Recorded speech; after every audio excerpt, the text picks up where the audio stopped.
And just behind the church, or to the side of it, is Baltinglass Abbey itself. And there's very old graves there. We'll just have a quick look at the outside of the church. Has some nice detail there. And on the roof itself.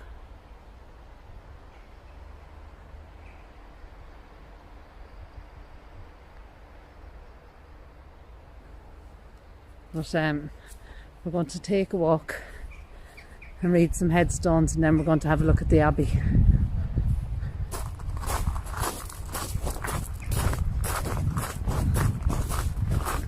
So have a look at this.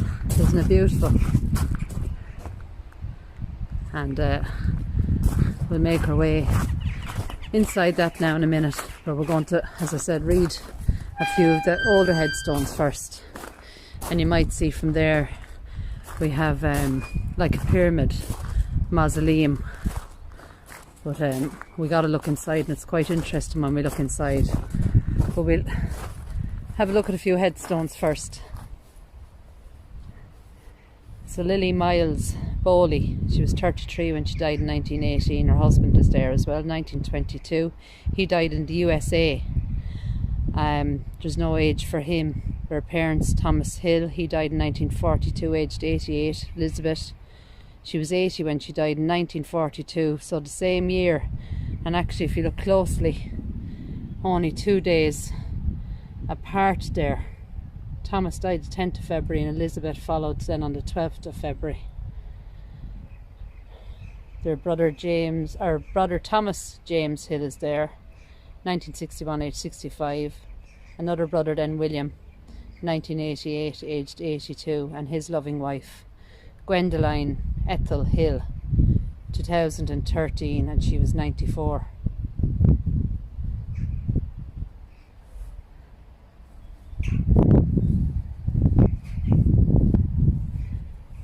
We've 1899 here, and I think it's the Bowley family. He was 50. And his wife is there as well. There's an 1899 anyway. And look at this beautiful headstone. This is for Henry Fennell.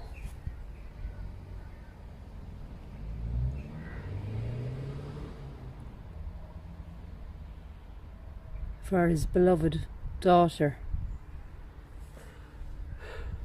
Rhoda, who departed this life 1899, aged 16 years. And also above than Henry himself, he died in 1921, and I think it was 83. His wife is there as well, it looks like. Doris, 1931, aged 89. But a beautiful headstone. I'll just give you a quick glimpse here into the abbey, and we can see some monuments in there as well, and some tombstones.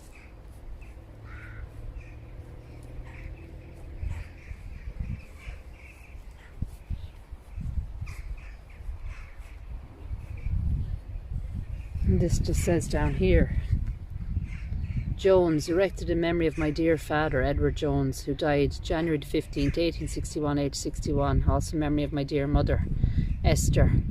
She died in 1862, aged just 51. And that was erected by their sons Christopher Joseph Jones. So even though the headstone can't be read, they've left a little marker there. This is in loving memory of Jane Blake Valentine, June 1909, and she was just 29. And we've another one here, and it's been restored and possibly work done to it to make it quite new looking, but I think it's the original headstone itself, and it's in loving memory of Anthony Ovington, 1946, aged 90. His wife Eleanor, 1946, 91 she was when she died, and her son Richard, he died in 1977, and then Ethel Mary, his wife, 1989, at rest.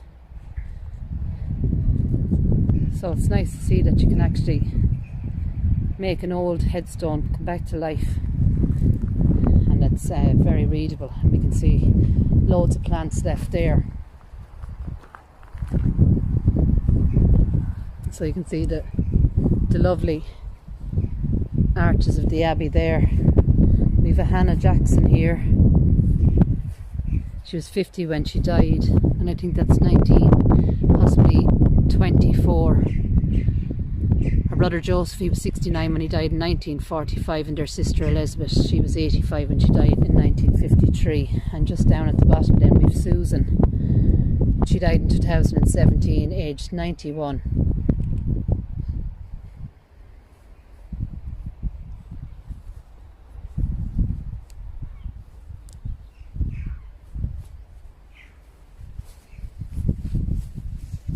So we can see an unusual one just here. There's 1913 on it. The little lead writing has gone off it. And another interesting one here. And the rails around it.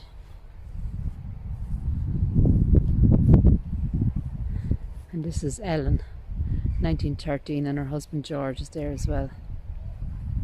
And I think he died in 1927.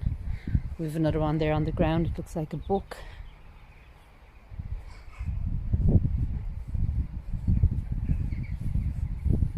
And we have one here that someone has tried to clean off. And it's Anne Hendy, it looks like, 1906.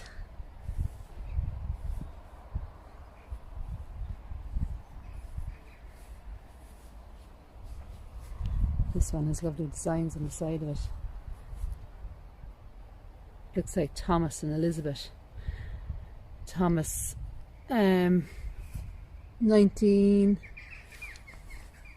It looks like 1974. His wife Elizabeth, 1988. So it looks like a much older headstone. But really the dates on it aren't that old. So it's a gorgeous day here in Baltinglass. And Baltinglass is Wicklow, Carlow area. We have Rebecca Jane Kingsbury, daughter of the late R.H. Anderson of Slaney Lodge, Baltinglass, who entered into rest November 16th, 1911. And look at this one. Has the rails around it. But quite a short plot really. And I'll see if I can read anything here. It looks like there may have been something here at one stage. But if I can reach in and try and read it. There's a 1906 it looks like there. Emily is there. 1934, but look at the writing. I don't know whether that'll pick it up. But it's really, really nice, but unfortunately it's very hard to read. It looks like Martin. And 1905 I think it is actually. 9th of January 1905. It's a pity that can't be read.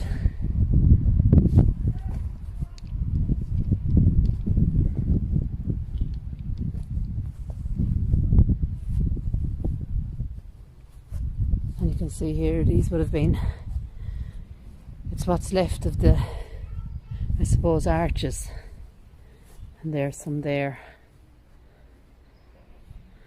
And we make our way around to the back. And we've several white headstones here. 1953 there. William Carpenter, Peace, Perfect Peace wrote on it. There's a James Albert Thornton, 1944. He was 43. This is Catherine Abbott, 1970.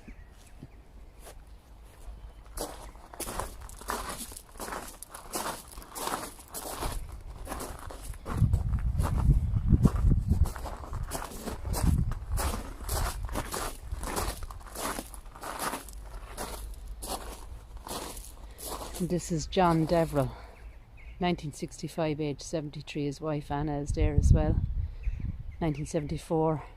And a memory of their son Henry Harry Goodwin, 2019, aged 87. And we have a snail there on the headstone, possibly after coming up from the flowers. And this church is actually Church of Ireland, and it's closed today. This is John Bailey, 1941, and his loving wife Alice, 1944, and their daughters Olga and Lillian is here, 1938 and 1988.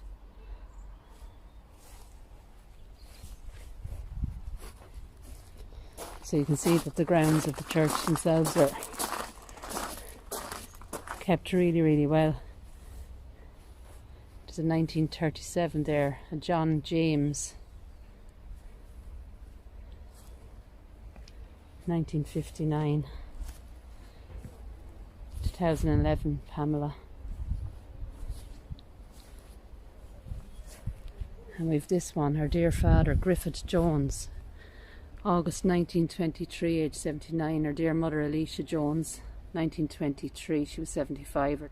Our dear brother, Richard Jones, killed in action in Mesopotamia, the 8th of March 1916, and he was 29. Also Sergeant Richard Jones, RAF, Maplestown, grandson of the above, killed in France, the 25th of June 1944, and also their son William John Jones, Maplestown, died 19th of November 1972, aged 83.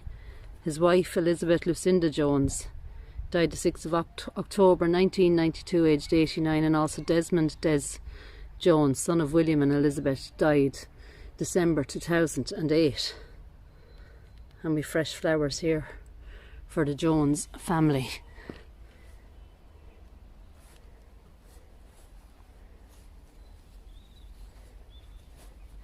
So we have fresh flowers here on the ground, and coming around we can see Ina Parker, 1912 to 1991, and beside Ina we have Noel James Parker, 1962, his son John Arthur Parker, and his daughter Sylvia Constance Wilson. She died in 2015. So we're getting closer to this mausoleum and having a look inside, and I've the torch ready to show you inside. So we're coming down now. There's some newer headstones here at the back, and you can see the size of the mausoleum it's huge, and then the beautiful abbey. So this part of the graveyard is not terribly old, but we do have some of these flat stones in the ground.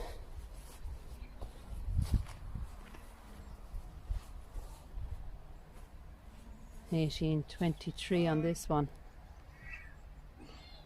1817 here, and we have an 1882.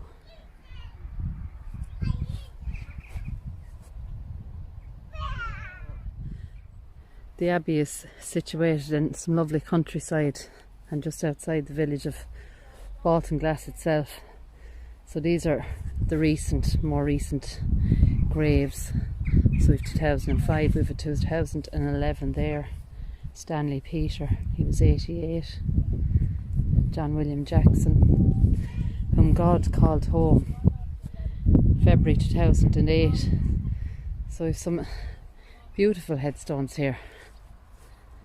This is in loving memory of the Reverend Canon Mervyn, September 1944, died April 2013. Heather Jane Verney, August 1936 to August 2001. Death is nothing at all, I have only slipped away into the next room. And how true that is. So rest in peace. Andy and Heather.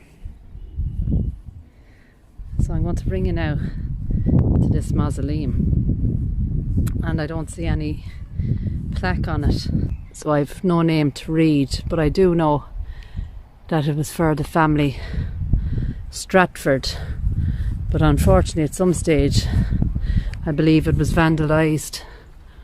But I'm going to have a look here. There's this locked gate on it and a step, so I'm going to climb up on the step,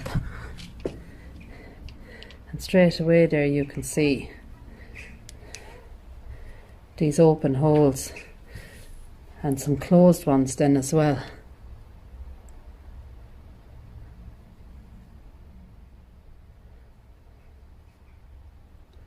And then up on the roof, if the camera would pick it up, you can see there.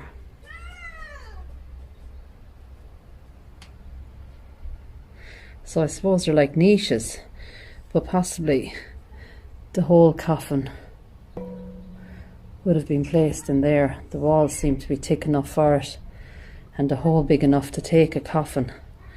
But other than that, I have no idea whether the bodies were removed and placed somewhere else. As I said, I've read that it was vandalised. But look at the ceiling. I hope that can pick that up.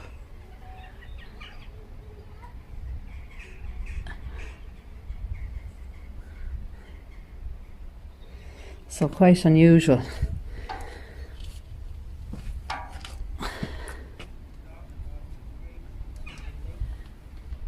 So we're going to take a walk back around. We have a lovely blue sky today, and I want to point out a few of these memorial stones along here, and I think a few of them we could read.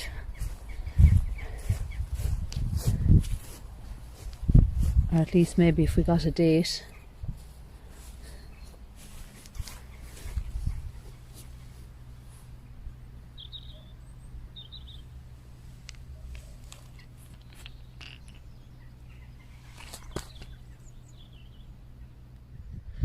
So I've just cleared this little one off, and the date is in here, and it's the 1868 or 58, but I can't find the name.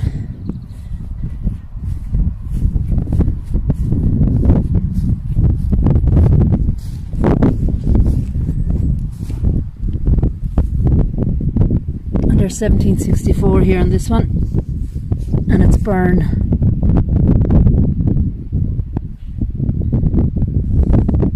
Thomas Byrne, but there's the date, 1764 on that one. Now you'll have to forgive me, it's getting quite windy here in the open. I can see straight away here it's Mary Cooper, and we see a 1777 there, February 1777. And there's a 1772 on this one, and it's Cooper as well. It looks like William Cooper.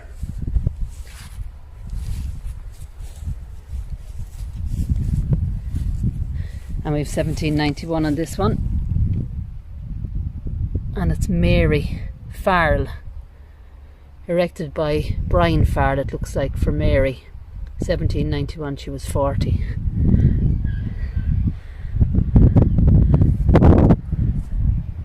So you can see the abbey is quite big, and we've steps here, and I think this might have been a crypt,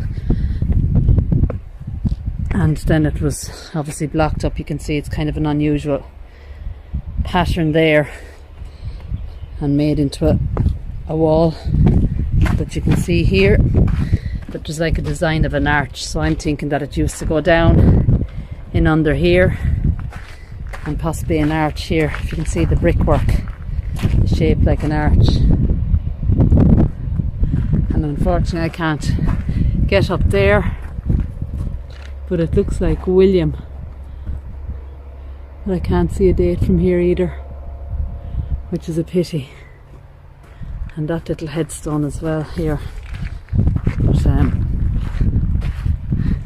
it looks like William as well. Possibly 1832 maybe on that, William. And that brings us around to the abbey itself. So I know it was a Cistercian Abbey, and 1148 is mentioned. So we can have a look at some of the nice designs inside it. And right in the middle then we have like a steeple.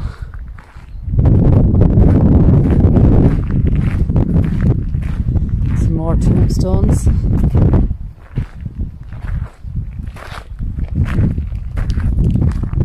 But I don't think we'll be able to read anything on that.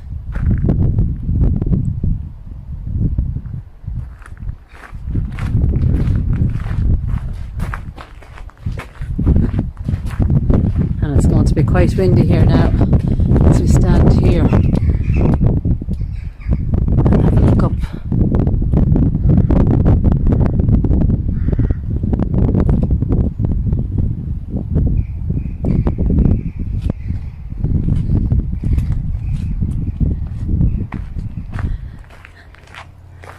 Now there's this one on the, it's kind of just on the wall here, and it has some amazing designs.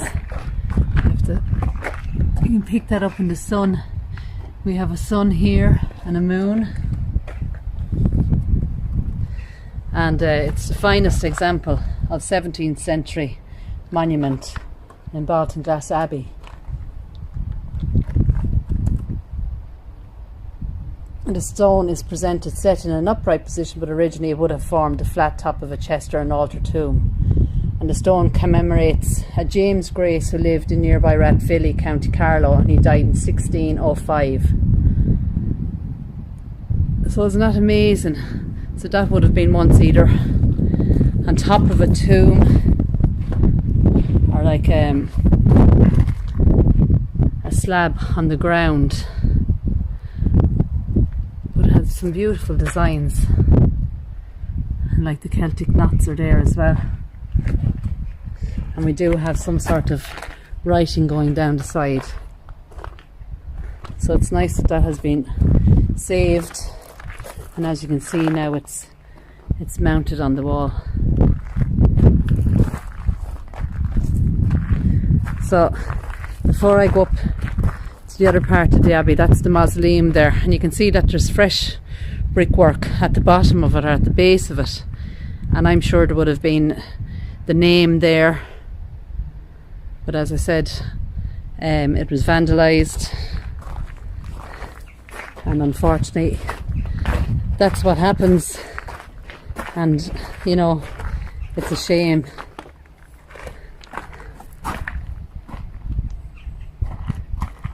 (1885) here,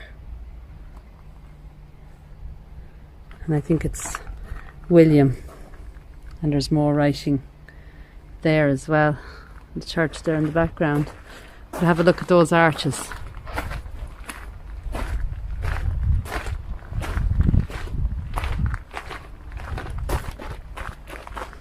And any information that I find online, I'll pop it up throughout the video. This is John Clark.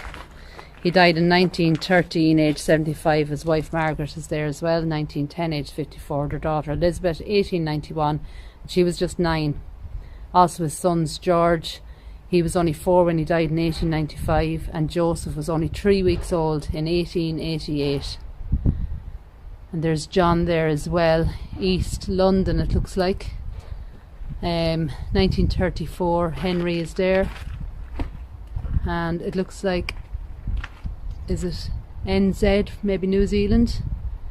His daughter Margaret, 1961, and David.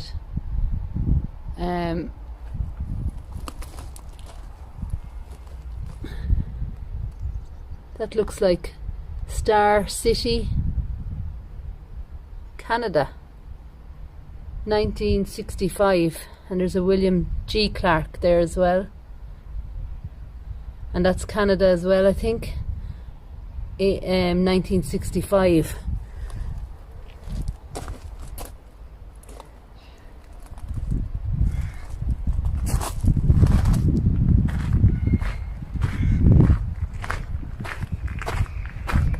We have another memorial here. 1904. Jacob Graham. I think his daughter is there as well, age 21, and there's a Miriam, 1924, age 64. And also above James himself, 1942, age 72. And then we've quite a number of headstones along here.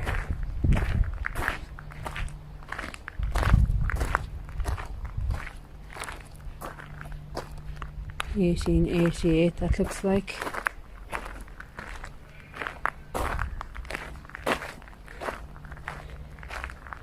I'm going to turn around now and just have a look from this side. And those beautiful arches, they really are stunning.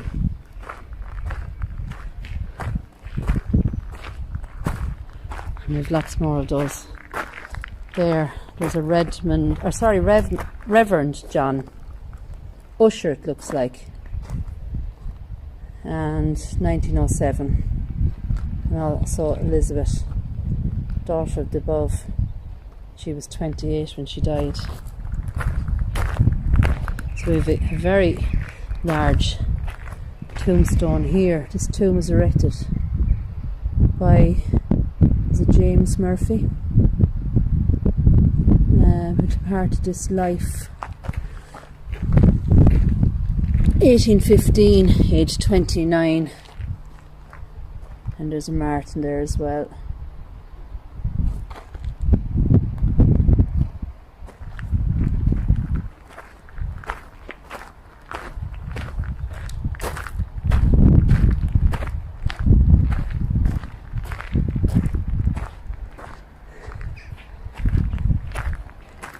So this place is huge.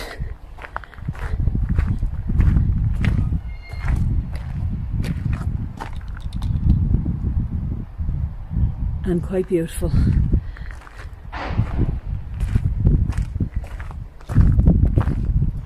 And rest in peace to all those at rest here.